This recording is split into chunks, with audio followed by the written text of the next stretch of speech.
คุณคาล้นไล่ลาบอานันนักห้าไส้มาเทียมทันเทียบผู้ข้องค่อยผู้คอยซ่อนซ่านสร้างทางเดินยุงดันผู้ผ่าหันเฮงห้าวเดินก้าวใหญ่ปัญญาขับมาขู่ชื่อนี้มีมากมายความหมายอันใดจะปูนปาดเปียกผู้คนอา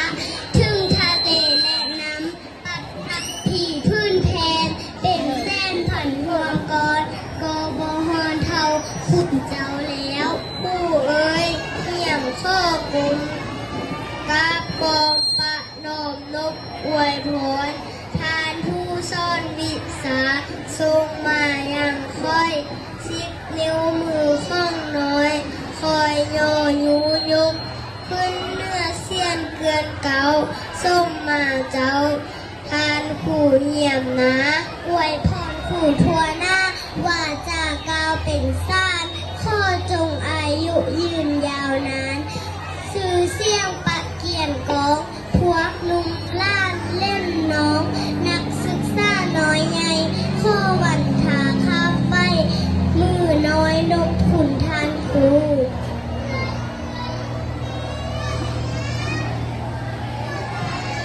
ขอให้อายุคงเทียมมั่นพันหมื่นล้านปี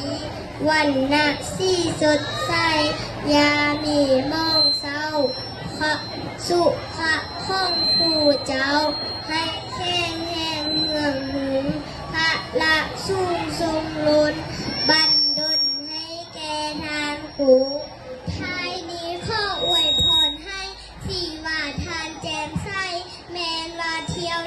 ได้ยามีมานตองความดีปะของคำนำพาให้สำเร็จเป็นเพชรนิ่งคำล้นคนผู้สู้ทรงแท้ตั้งไว้ผู้สร้างคุณแท้เอ่ยก็ขอบใจ